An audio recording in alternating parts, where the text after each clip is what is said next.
आदाब नाजरीन, मैं हूं सैयद अहमद जिलानी। आप सभी का इस्तकबाल है न्यूज़ 18 उर्दू में। तेलंगाना के खास बात डिबेट में इस हफ्ते हम बात कर रहे हैं तेलंगाना में सहाफ़ियों के मसाइल पर।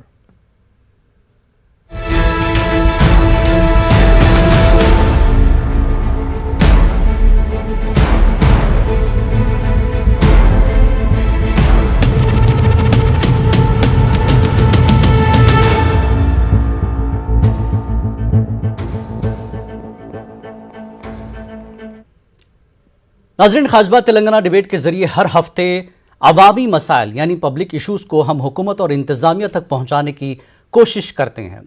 इस हफ्ते अवाम के मसाइल को उठाने वालों के मसाइल पर बात की जाएगी। समाजी इंसाफ, इंसानी हुकूक के लिए जिद्दोजहद की आवाज़ उठाने वाले जर्नलिस्टों के मसाइल पर बात होगी। रियासत तेलंगाना बनकर 8 साल मुकम्मल हो चुके हैं। रियासत की हुक्मरान पार्टी TRS ने नई रियासत को सुनहरे तेलंगाना में तब्दील करने का ऐलान किया था। इसके साथ ही तमाम तबकात से कई वादे किए थे, इनमें जर्नलिस्ट भी शामिल हैं। तेलंगाना राष्ट्र समिति के सदर चंद्रशेखर राव ने तेलंगाना सहाफ़ियों को प्लॉट अलॉटमेंट जल्द करने, जिला हेडक्वार्टर में जर्नलिस्टों के लिए बेहतरीन टाउनशिप तैयार करने का वादा किया। प्लॉट अलॉटमेंट का मामला सुप्रीम कोर्ट में कानूनी कशमकश में फंसा हुआ है। तेलंगाना के सहाफ़ी जर्नलिस्ट गुज़श्ता 8 साल से मसले के हल का इंतजार कर रहे हैं।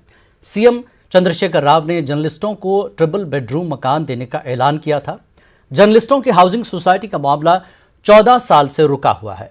मीडिया में एक खबर यह भी आई कि CM KCR ने ज़मीन अलॉटमेंट के मामले में अदालत में सहाफ़ियों के हक़ में मदद करने का ऐलान किया और चीफ सेक्रेटरी को कार्रवाई की हिदायत दी है। वहीं दूसरी जानिब एक्रेडिटेशन कार्ड में भी कई सहाफ़ियों, खासकर उर्दू सहाफ़ियों से नाइंसाफ़ी की जा रही है। जियो 239 की वजह से कई सहाफ़ी हुकूमत की सहूलत से महरूम हो गए हैं। डेमोक्रेटिक कंट्री में समाज को इंसाफ दिलाने के लिए मीडिया का अहम रोल होता है। समाज को इंसाफ दिलाने के लिए जिद्दोजहद करने वाले जर्नलिस्ट आज खुद नाइंसाफ़ी का शिकार हैं। सहाफ़ियों को ज़मीन अलॉटमेंट मामले में किस हद तक पेशरफ्त हुई है, ये भी जानने की कोशिश करेंगे। जर्नलिस्ट बरादरी के मसाइल पर बात करने के लिए हमारे साथ मौजूद हैं खास मेहमान मोहम्मद हसन शरीफ, जो कि मेंबर है JNJ हाउसिंग सोसाइटी के खुद, और साथ में हैं मोहम्मद रहमान, जो कि सीनियर जर्नलिस्ट हैं। आप दोनों का इस्तकबाल है, स्वागत है। रहमान साहब, सबसे पहले जानना चाहूँगा, जर्नलिस्टों का जो एक अहम इशू है तेलंगाना से पहले, आप अच्छी तरह से जानते हैं राजशेखर रेड्डी की सरकार में ये शुरू हुआ और KCR के दौर में कई बार वादे किए गए। क्या वजह आपको लगती है कि ये मामला जो है हल नहीं हो पा रहा है? रहमान साहब। तेलंगाना स्टेट गवर्नमेंट आने से पहले तेलंगाना राष्ट्र समिति जी इलेक्शन के वादा किए थे, अगरचे पावर में आ गए हर जर्नलिस्ट को ट्रिपल बेडरूम देने के लिए। उनके इलेक्शन के मैनिफेस्टो में भी रखा हुआ था ये इश्यू को। जी उसके बाद इलेक्शन में जीत के तेलंगाना राष्ट्र समिति हुकूमत बनाए। ये इश्यू पे कई बार हम भी सवाल उठाए, पूछे तो कि जी ये इश्यू जो जर्नलिस्टों को जीवो था हाउसिंग सोसाइटी का, वो जीवो में हाई कोर्ट ने डिसमिस हो गया। इसके लिए सुप्रीम कोर्ट में अपील चल रहा, क्योंकि वो सुप्रीम कोर्ट में ये मामला पेंडिंग है। इसलिए हम जर्नलिस्टों को हाउस साइट्स नहीं दे सक रहे बोलने का गवर्नमेंट के तरफ से बोलना है। जी जी हमारे साथ जी अपनी बात पूरी कर लीजिए। तो कि इसके साथ में और दूसरे सोसाइटीज को, जो सोसाइटीज को अलॉटमेंट तो चल रहा जी, ये जीवो में ये था कि नॉट ओनली जर्नलिस्टों के लिए, अकेलों के लिए ये जीवो नहीं था जी, ये जीवो जर्नलिस्टों के लिए था और जजेस के लिए था और ब्यूरोक्रेट्स के लिए भी था, सोसाइटीज के भी लिए भी था। सब लोगों को मिला के जीवो था जी। जो हाईकोर्ट जज ने डिसमिस करते वक्त बोले थे जजेस के लिए हाउस साइट्स देने की जरूरत गवर्नमेंट को नहीं है, क्योंकि ये भी एक रकम का रिश्वत है।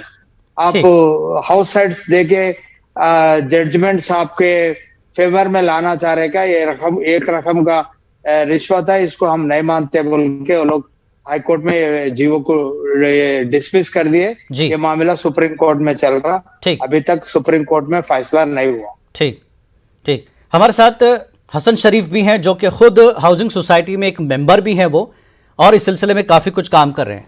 हसन शरीफ, जिस तरह से सरकार का मामला, फिर एक तरफ कोर्ट में ये मामला फंसा हुआ है, कहाँ परेशानी हो रही है? सोसाइटी इसको सही से डिफाइन नहीं कर पा रही है, कवर नहीं कर पा रही है, या सरकार के लिए कोई मुश्किल हो रही है? क्या लगता है आपको?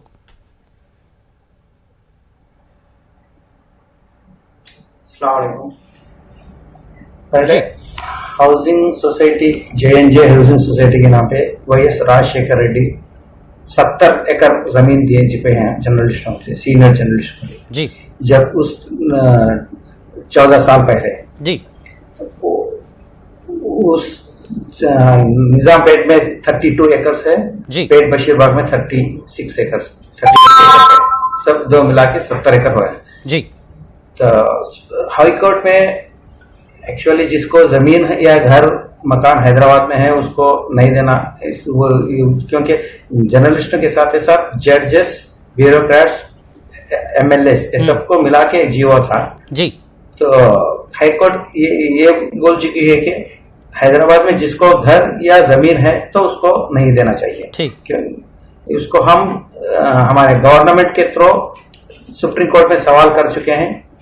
गवर्नमेंट जो है ना, one time benefit from government दे रही जी। उसको इस जमीन या घर रहने से कोई लेना देना नहीं रखना है जी। फर्स्ट एक बार जो गवर्नमेंट से as a journalist, as a bureaucrat, as a MLA ji हमारे को एक बार बेनिफिट देना चाहिए। उस बात पे हम लोग सुप्रीम कोर्ट में गवर्नमेंट के थ्रू दावा कर चुके हैं जी। लेकिन सुप्रीम कोर्ट में बहुत सालों से पेंडिंग है। वजह हम ये JNJ सोसाइटी के तरफ से हम लोग बहुत सारे कोशिश कर रहे हैं। सुप्रीम कोर्ट लॉयर को हम हायर कर चुके हैं, लाखों का पैसा खर्च कर चुके हैं उसको जी। तो भी हमारे वो दिन ब दिन हर महीना सिर्फ तारीफ मिल रही है, डेट मिल रही है, बेंच पे भी नहीं आ रहा है। वजह ये है हम, हाँ जी बिल्कुल बिल्कुल, खाली डेट मिल रही है, उतने कंप्यूटराइज्ड डेट जनरेट कर रहे हैं लेकिन कम से कम बेंच पे भी नहीं आ रहे जी। हम समझ रहे हैं कि JNJ मेंबर होने के नाते गवर्नमेंट इसके ऊपर सीरियस एक्शन नहीं ले रही है। अगर गवर्नमेंट चाहे, TRS गवर्नमेंट जो KCR है जी, कई बार प्रेस कॉन्फ्रेंस में वादा कर चुके हैं मार्च में खत्म हो जाएगा, फरवरी में हम लोग उसको फैसला लेके मार्च में आपके हैंड ओवर कर देंगे, उगादी को कर देंगे, संक्रांति को ओपनिंग करेंगे, ऐसे कई वादे कर चुके हैं जी। लेकिन एक्शन में उसका कुछ नतीजा नहीं दिख रहा है जी। वजह मैं JNJ मेंबर होने के नाते ये समझ रहा हूँ कि गवर्नमेंट सीरियस नहीं है इसके ऊपर, अच्छा तलाने की कोशिश में है जी। इसके लिए हमारे को जमीन नहीं मिल रहा, हम समझ रहे हैं जी जी। ठीक है, हमारे साथ सीनियर जर्नलिस्ट MA माजिद साहब भी जुड़ चुके हैं। सहाफ़ियों के वैसे कई मसाइल हैं लेकिन इन दिनों उर्दू सहाफ़ियों के कई मसाइल देखने को आ रहे हैं, जिसमें एक एक्रीडिटेशन कार्ड का भी मामला है। INPR में काफ़ी जो है दरख्वास्तें पड़ी हैं। माजिद साहब, आपका इस्तकबाल है। माजिद साहब, उर्दू सहाफ़ियों के तो कई मसाइल हैं लेकिन उर्दू सहाफ़ियों की खासकर अब बात हो रही है कि INPR के ज़रिए या सरकार की जो सहूलियात सहाफ़ियों को मिलनी चाहिए वो दिन ब दिन मुश्किल हो रही है। 239 GO कई रुकावटें पैदा कर रहा है, ऐसी बातें भी सामने आ रही है। क्या लगता है आपको कि क्यों इस तरह से सहाफ़ियों को जो है महरूम किया जा रहा है? देखिए, एक तो ये कि मैं समझता हूं कि हमारी जो ब्यूरोक्रेसी है जी, ब्यूरोक्रेसी ने हमारी जो है जबान के नाम पर एक दोहरी तकसीम कर दी है। देखिए, सहाफ़ी चाहे किसी जबान का हो, उर्दू का हो, तेलुगु का हो, अंग्रेजी का, हिंदी का, किसी जबान का हो, वो उनका काम निस्बतन एक जैसा ही होता है। बिल्कुल, सिर्फ जबान वगैरह ये स्क्रिप्ट बदलती है। लेकिन सारे साथी, आप भी जो है काफी अरसे से आप एक सहाफत में हमारे साथी रहे हैं जी। देखिए, सभी मिलकर काम करते हैं, ठीक है, हर अपने लिहाज से रिपोर्टिंग करता है। लेकिन यहाँ जबान की बुनियाद पर जिस किस्म से, खासकर जो आप इस DO का जिक्र कर रहे थे 239 का, उसमें बिल्कुल ये वाज़े ये अलग कर दिया गया है कि उर्दू के लिए, ठीक है भाई, उर्दू के लिए उर्दू का जो सर्कुलेशन है तेलंगाना का, जहां तक सवाल है, यकीनन तेलुगु के मुकाबले में कम जरूर है, लेकिन जो भी सहाफ़ी उर्दू के काम करते हैं, क्या उनकी जो सलाहियतें हैं, उनका जो काम है दीगर जबानों के सहाफ़ियों से कमतर है क्या? ये जो तकसीम की गई, एक एहसास कमतरी पैदा की गई ब्यूरोक्रेसी की तरफ से। और एक बात मैं बताना चाहता हूं कि जब से तेलंगाना तश्कील हुआ जी, हमें बड़ी उम्मीद थी तेलंगाना तश्कील हुई तो सियासी तौर पर तमाम अजला में बल्कि सारी रियासत में जो है उर्दू को सेकंड ऑफिशियल लैंग्वेज का जो है दर्जा तो दिया गया जी, लेकिन जहां तक सहाफियों का ताल्लुक है, अब आप देखिए 2014 से लेके आज तक भी इंफॉर्मेशन और पब्लिकेशन डिपार्टमेंट का कोई वजीर नहीं है। जी, जबकि तेलंगाना में जबकि 56 से लेके और 56 से पहले जब हैदराबाद स्टेट थी, जब जी। भी देखिए इंफॉर्मेशन का जो मिनिस्टर होता था वो कैबिनेट का जो है तर्जुमान होता था, बिल्कुल। कैबिनेट की ब्रीफिंग। बिल्कुल। और 2014 से पहले तक, जून के 2014 से पहले तक भी जितनी कैबिनेट की रुदात होती थी वो इंफॉर्मेशन मिनिस्टर जो है बड़ा ताकतवर होता था। वो समाज में, सहाफत में और हुकूमत के दरमियान एक तालमेल पैदा करने वाला होता है। बिल्कुल। यहाँ उसका कोई वजीर नहीं। और आप देखिए हमारे चीफ मिनिस्टर साहब, यकीनन उनकी मैं इज्जत जरूर करता हूं, लेकिन वो पोर्टफोलियो अपने पास रखे और उनके पास एक्सेस होना सहाफियों को मुश्किल है। बिल्कुल। हमारा यानी आम आदमी तो छोड़िए, बिल्कुल। सहाफी भी उनको एक्सेस नहीं हो सकता और पूरे का पूरा ऑफिशियल। और आप देखिए हालिया दिनों में गुज़श्ता चंद साल से मैं देख रहा हूँ हमारे जो कमिश्नर हैं बड़े अच्छे आदमी हैं, अरविंद कुमार साहब जी। कभी भी उन्होंने अपनी आज अभी तक की कह रहा हूं मैं, उन्होंने कभी कदम इंफॉर्मेशन के दफ्तर में नहीं रखा। खाली एक रिमोट कंट्रोल के जरिए, चूंकि उनको एक दूसरा डिपार्टमेंट है जिसको बड़ी अहमियत देते हैं, वो जी, म्युनिसिपल एडमिनिस्ट्रेशन का है जी, वहीं से बैठ के सब चीजें करते हैं, वहीं से फाइल मंगाते हैं। वो आके कभी सहाफियों से उन्होंने एक मुलाकात भी नहीं की।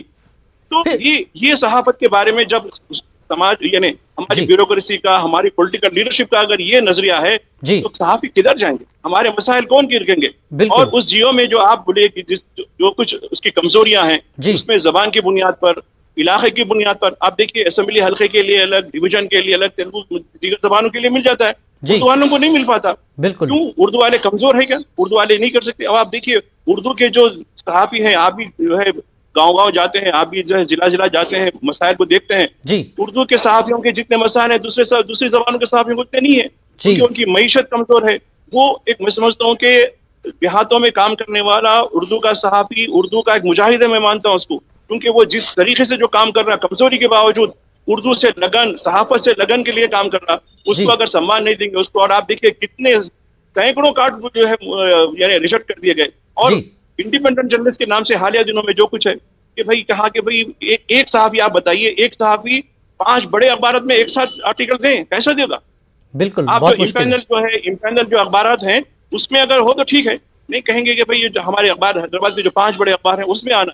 एक अखबार में अगर देंगे तो उसकी पॉलिसी अलग होती है, दूसरे अखबार में कैसे देगा वो? बिल्कुल। ये हुकूमत को या हमारी ब्यूरोक्रेसी को या हमारी पॉलिटिकल लीडरशिप को ये समझ में नहीं आती। यकीनन देखिए, आप मैं मुबारकबाद देता हूँ 1-8 को कि आपने एक अच्छे इशू को जो है इसके ऊपर जो है हम डिबेट लगाई। जी बिल्कुल, आपने बहुत तफसील से रोशनी डाली। रहमान साहब, एक चीज़ मैं इस पे और जानना चाहूँगा, ये हाउसिंग सोसाइटी का तो कानूनी जो है मसाइल से दो चार है मसला, चैलेंजेस है इसमें, लेकिन माजिद साहब जिस तरह से जिन चीज़ों का जिक्र कर रहे हैं, जबान की बुनियाद पर जर्नलिस्टों को बांटा जा रहा है, जबकि सरकार की बात हर जबान में जनता तक पहुंचाई जाती है, चाहे वो तेलुगु हो, इंग्लिश हो या उर्दू में हो। फिर ऐसा रवैया क्यों है सरकार का? और माजिद साहब ने एक अहम बात यहां बताई कि जिस साहब को यह जिम्मेदारी दी गई है वो सहाफियों के मसले को कभी ना देखते हैं ना वो मुलाकात करते हैं, तो फिर ऑनलाइन जिस तरह से फॉर्म भरवाए गए हैं वो देखता कौन है? फिर क्राइटेरिया क्या है, कैसे तय होगा? जिलानी साहब, ये पहली बात यह है कि जो जीवो 239 एक्रेडिटेशन कार्ड देने के लिए जो जीवो लेके आए जी, ये जीवो खुद खतरा है। जीवो एक्रेडिटेशन कार्ड्स कम करने के लिए लेके आए, इसमें कैटेगराइज कर दिए हैं big dailies, medium paper, small papers में ABCD वगैरह कर चुके हैं जी। तो कि इसमें लिखा हुआ है कि इतना सर्कुलेशन रहता है बिग डेली में आते हैं। अगर अपन उर्दू की बात कर रहे हैं तो जी, सियासत, मुनसिफ, रहनुमाई दक्कन, राष्ट्रीय सहारा, ये चार पांच गिने चुने पेपर्स बिग डेलीज में जी। मेरे ख्याल से मीडियम पेपर में तो कोई उर्दू पेपर है ही नहीं जी। जितने भी पेपर्स है वो भी स्मॉल कैटेगरी में रखे हुए हैं। इससे नाइंसाफ हो रही। अपग्रेडेशन करना, ऑलरेडी जो पुराने शहर से निकल रहे हैं, नए शहर से जो उर्दू पेपर्स निकल रहे हैं, इनको एनकरेज करना है। इनको जर्नलिस्ट प्रोफेशन में कंटिन्यू करने के लिए जो एक्रेडिटेशन कोड रहता है इसको देना पड़ता। अगर इंडिपेंडेंट जर्नलिस्ट के लिए वो लोग लगाए तो भी क्या हो रहा है इसके अंदर उनके आर्टिकल बिग डेलीज में आना बोल के एक रूल लगा रहे हैं। 4-5 गिने चुने बिग डेलीज, उनके पास स्पेस कम, आर्टिकल पेजेस में नहीं आ रहे, रिलैक्सेशन देना है। और फ्यूचर में जो तेलुगु और इंग्लिश हिंदी अखबारों के लिए भी 239 जीवो खतरा है। आफ्टर कोविड के पहले भी बहुत पेपरों का सर्कुलेशन गिर गया हुआ और उसमें सीए का नहीं चलता, उसमें नेक्स्ट एबीसी और इंडियन सर्वे एक रीडरशिप दो एजेंसीज है, उसके रूल्स बहुत स्ट्रिक्ट रहते हैं। फ्यूचर में अब जिसको एक्रेडिटेशन मिल रहा है ये भी मिलना मुश्किल है फ्यूचर में स्ट्रिक्टली इम्प्लीमेंट। हमारे साथ विराहत अली साहब भी हैं, सेक्रेटरी जनरल हैं TUWJ के। विराहत साहब आपका भी स्वागत है इस्तकबाल है सर। विराहत साहब आप काफी सीनियर जर्नलिस्ट हैं और जर्नलिस्टों के इश्यूज को आप उठाते रहे हैं, चाहे वो सरकार के सामने हो या किसी ऑफिसर के सामने। अभी आपने माजिद साहब को सुना तफसील से और रहमान को भी आपने सुना। सर ये पाबंदियां, इतनी सख्तियां जर्नलिस्टों के लिए क्यों? और जबान के मामले में तो बहुत ज्यादा पार्शियलिटी हो रही है ऐसा कहा जा रहा है, कहां कमी है सरकार में? विराहत साहब।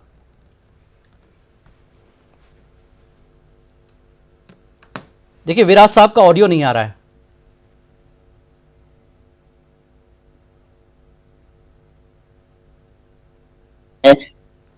मैं आप एक ही बताना चाह रहा हूं जी, जो यूनाइटेड स्टेट में आंध्र प्रदेश में जर्नलिस्टों को जस्टिस जो हुआ था जी, जो हम ख्वाबों के तेलंगाना में वो नहीं हो रहा हमारे को। हम जितने ख्वाब देखे थे, जितने आस परे थे तेलंगाना पे, वो सब हमारे ख्वाब ही रह गए जी। लेकिन एक मसला भी हमारे को सालों नहीं हुआ।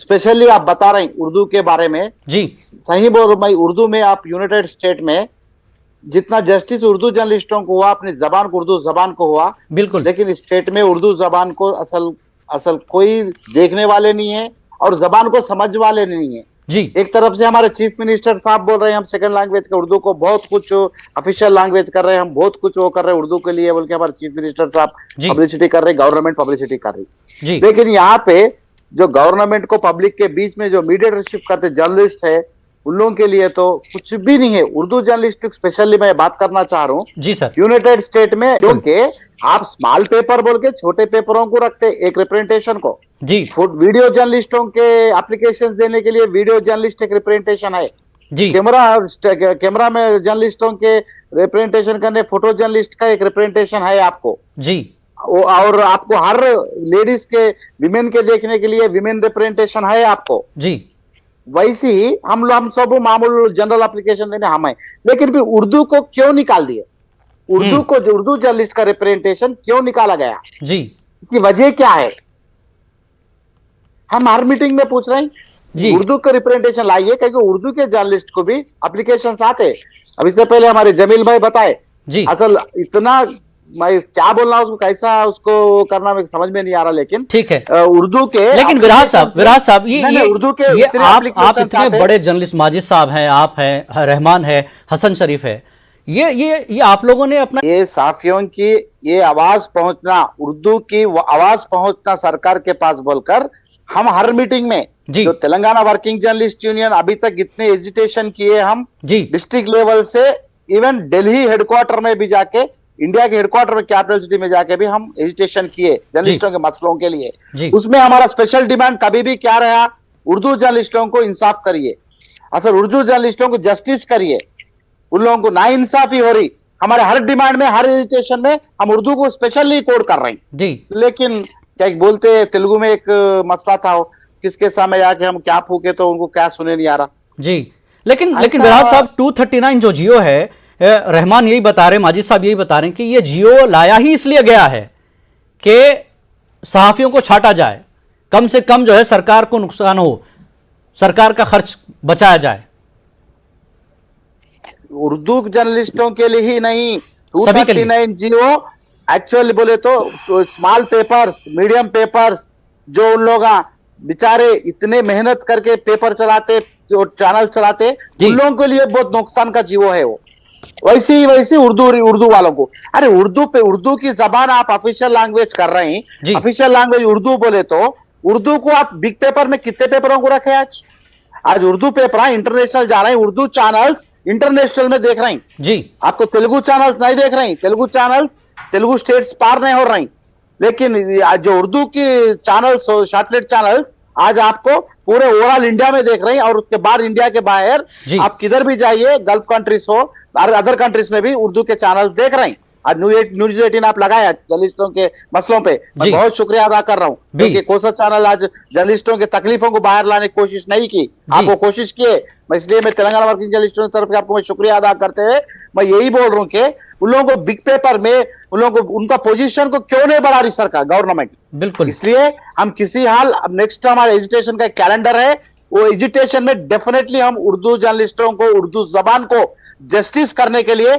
हमारा फाइट हमारे यूनियन की तरफ से हम जरूर करेंगे। ठीक है माजिद साहब अब इस मसले का हल क्या है कि एक तो उर्दू जर्नलिस्ट का नुमाइंदा हो कमेटी में, और सीएम केसीआर तक अब ये बात पहुंचे कि क्या मसाइल हैं, और ब्यूरोक्रेसी पर जिस तरह से पिछले भी हमने देखा कि सरकार को बदनाम करने के लिए ऑफिसर जिस तरह के काम करते हैं, क्या ये मामला भी ऐसा ही है? सरकार करना चाहती है लेकिन ब्यूरोक्रेसी कहीं ना कहीं रुकावट कर रही है। सरकार सिंसियर नहीं है, सरकार को सिर्फ वोट की राजनीति चाहिए। जब भी कुछ होता है, अरे भाई उर्दू वाले हैं ठीक है, उनको बुला लिया कर लिया, ये समझ गए कि बस चलो मेरा वोट बैंक पक्का हो गया। ये सरकार की जो है नीयत साफ नहीं है। मैं आईजेयू का और टीयूडब्ल्यूजे का मैं उर्दू के सहाफियों की तरफ से बहुत ही शुक्रिया अदा करता हूँ, खासकर विराट भाई की जो लीडरशिप है। यकीनन उन्होंने बिल्कुल सही कहा कि हर हमारे एजुकेशन में उर्दू का बराबर हमने साथ दिया, उर्दू के लिए जो है काम किया।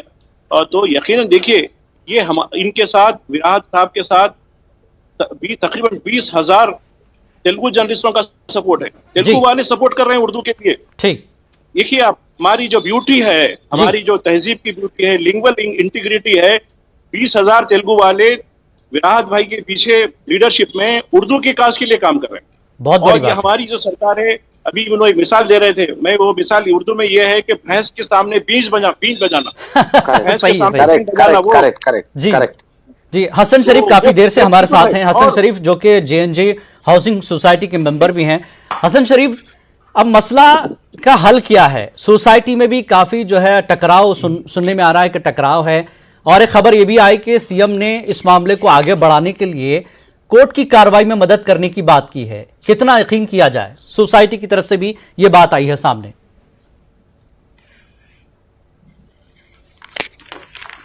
एक्चुअली हमारे सीएम साहब और टीआरएस गवर्नमेंट के पास गिने चुने चंद जर्नलिस्ट, सीनियर जर्नलिस्ट एक कोटरी बने हुए हैं जी। वो लोग दूसरे जर्नलिस्टों को सीएम तक पहुंचने का या केटीआर तक पहुंचने का मौका नहीं दे रहे जी। तो वो लोग अपना फायदा लेते हुए कुछ अपने अपने धंधे, अपने अपने बिजनेसों के लिए, अपना फायदा के लिए जर्नलिस्टों को तो दूसरे मेंबर क्या हैं उसको हाउसिंग सोसाइटी में करीब 900 से ज्यादा मेंबर्स हैं आपके, तो और सारे के सारे जर्नलिस्ट हैं, वो क्यों नहीं पहुंच पा रहे हैं?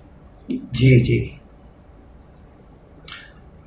हाँ, दूसरे मेंबर जो है ना, एक्चुअली 900 1000 1050 मेंबर्स है, उसके अंदर आधे मेंबर्स तो बैठे हुए खामोश तमाशा देखते हुए जी। तो बकाया आधे 400 to 500 मेंबर्स जो है ना, वो लोग कुछ हरकत करने की कोशिश कर रहे हैं। तो जो पुरानी जो कमिटी है, सीईओ के नाम पे जो वंशी है, और प्रेसिडेंट जो क्रांति प्रेजेंट एमएलए बन चुका है जी, ये लोग कुछ डरा के धमका के ऐसा बोल रहे कि अगर आप कुछ एजिटेशन करेंगे तो सुप्रीम कोर्ट में अपने खिलाफ उसका कुछ कार्रवाई खिलाफ नहीं, अभी जो सीएम साहब ने जो ऑर्डर दिए हैं, कितनी सच्चाई है, कितना यकीन है कि कार्रवाई आगे बढ़ेगी? जी चीफ सेक्रेटरी को कहा कि मदद कीजिए इसमें। हाँ, सीएम साहब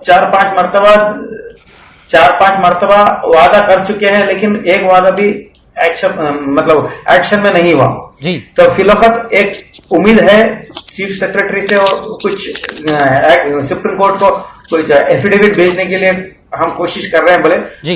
इंशाल्लाह देखेंगे, अब इलेक्शंस का पीरियड है, अब हम देखने का नहीं बल्कि सीएम के पास जाना, अगर नहीं हो सका तो एजुटेशन के तौर पे जाना है जी। एक रैली निकालने की कोशिश चल रही है, हम लोग कर रहे हैं, कोशिश कर रहे हैं, तो जोड़ने की कोशिश भी चल रही है हमारे। और इसके लिए मैं खास तौर से उर्दू जर्नलिस्टों से मैं इंतजार कर रहा हूँ कि वो लोग भी जरा हमारे साथ शिरकत कीजिए। बिल्कुल, कुछ हम एजुकेशन। ठीक है, एक आखिरी सवाल विराज साहब से मैं करना चाहूंगा। विराज साहब, एक मामला हमारे सामने ये भी आया कि 15 से 20 साल का एक्सपीरियंस है और पिछले 6, 7, 8 साल से उनको कार्ड भी दिया जा रहा है, एक्रेडिटेशन कार्ड भी दिया गया, लेकिन इस बार अलग कर दिया गया। तो क्राइटेरिया क्या है? आप एक्सपीरियंस मानते हैं, एजुकेशन मांग रहे हैं, और क्वालिफिकेशन आप देख रहे हैं, चाहे वो प्रोफेशनल हो या एजुकेशनल हो, एक्सपीरियंस हो, ये सारी चीजें कवर हो रही हैं। फिर इनको भी बाहर किया गया। पिछले 6-7 साल में आप उन्हें कार्ड भी दिया है, इस साल क्यों बाहर किया गया? जवाब नहीं मिल रहा है। क्या लगता है आपको इस पे? आखिरी सवाल। इसमें एक गवर्नमेंट का पॉलिसी नहीं है नहीं देना बोल के, और गवर्नमेंट से कोई बड़े लोग काड़ा नहीं देना बोल के बोलने, वो कुछ ऑर्डर हमारे को नहीं है, क्योंकि मैं भी एक स्टेट एक्रेडिटेशन कमेटी का मेंबर हूँ जी। जो ये पॉलिटिक्स जो चल रहा, वो INPR में छोटे मोटे जो ऑफिसर्स है जी, वो पॉलिटिक्स करके ऐसे पॉलिसीज को मेक कर रहे हो। आप इस मसले को कैसे हल कराएंगे? क्योंकि आपकी पहुंच है, माजिद साहब की पहुंच है जी। मैं अभी ये सारे साथियों की उम्मीद है आप दोनों से 100%। मैं 8 दिन पहले एक नोटिस भेजा हूँ, कमिश्नर को भेजा हूँ कि इस मसले को किसी हाल एक 8-10 दिन के अंदर उसको सॉल्व करना चाहिए। नहीं करे तो INPR को आके वहां पे घेराव कर देंगे, हम भर्ती करेंगे पूरे। भाई चलो जर्नलिस्ट प्रोग्राम INPR ऑफिस को लगा दो। माजिद साहब, TUWJF की तरफ से आपकी डिमांड या आपका जो तरीकाकार, क्योंकि आप जाने माने सहाफी हैं, सारे अफसर आपको पहचानते हैं। देखिए मेरिट की बुनियाद पे जो भी जो है आपके जो नॉर्म्स के ऊपर पूरे करते हैं, जिस किस्म के कंडीशन लगाए गए हैं, वो कंडीशन बिल्कुल अनएथिकल है। आप देखिए बैक वक्त 5 बड़े अखबारों में क्या किसी का आर्टिकल आ सकता है? 5 बड़े अखबारों की क्लिपिंग दे सकती है। एक मामला तो सैटेलाइट में भी हुआ, एक तेलुगु सैटेलाइट है, एक उर्दू सैटेलाइट है। मैं प्रिंट मीडिया की जहां तक बात कर रहा हूँ ना, तो बताना चाह रहा हूँ कि यह इलॉजिकल है पूरा, ये बिल्कुल गलत तरीका है। जैसा कि फराज भाई ने बताया कि ठीक है, हम तो देखिए बिल्कुल हम तो जो है डाउन लेने के लिए तैयार है, बिल्कुल हमारे हक के लिए हम किसी भी हद तक हम आगे जाएंगे। लेकिन मैं एक और नुक्ते पे जाना चाहता हूँ कि एक्रेडिटेशन के साथ हमारा हेल्थ का प्रॉब्लम। देखिए परसों हमारे कई साथी, विराट भी जानते हैं, कई साथी बीमार हो गए, लाखों रुपए बिल आया, कहां से हम ये करेंगे? आरोग्यश्री का मामला इस तरीके का हो गया, और पहले तो भी कुछ इंश्योरेंस में पैसे आते थे, वो भी नहीं आते। तो मैं समझता हूँ कि हमारे बड़े संगीन मसाइल हैं, और मैं उम्मीद करता हूँ कि हमारी जो हुकूमत है, अब आजादी का अमृत महोत्सव मना रहे हैं, और स्टेट गवर्नमेंट 15 डेज का सहाफियों के लिए एक ऐलान करते हुए, ठीक है, जितने भी एक्रेडिटेड सहाफी हैं उनको जो है बराबर जो है हेल्थ का जो है कवरेज दी। हम भी उम्मीद करते हैं कि ऐसे सहाफी, खासकर उर्दू के सहाफी, जिनके बहुत से मसाइल हैं, ना तो उनकी सही तनख्वाह है, मुशाहरा है, ना उनकी कोई खास आमदनी होती है, ऐसे में सरकार उनकी कम से कम हेल्थ, एजुकेशन और जो सहूलियात आम जनता को, आम लोगों को दी जा रही है, वही उर्दू सहाफियों के लिए अगर दे दे, तो सरकार की जो आवाम दोस्ती है, सहाफत सी दोस्ती है, सहाफ़ियों से एक हमेशा अक्सर वो ऐलान तो कर रहे हैं कि हम कर देंगे जर्नलिस्टों के सारे मसाइल हल। उम्मीद सहाफ़ी यही करते हैं कि सरकार ये आने वाले इलेक्शन से पहले से कम वो तमाम मसाइल को हल कर देगी, यही उम्मीद की जा रही है। इस उम्मीद के साथ हम बातचीत को यहीं ख़त्म करते हैं। आप चारों मेहमानों का, रहमान आपका, हसन शरीफ आपका, विराज साहब, माजिद साहब, आप चारों का बेहद शुक्रिया इस पूरे मुद्दे पर बात करने के लिए। तो आज की इस डिबेट में फिलहाल नहीं, आदाब।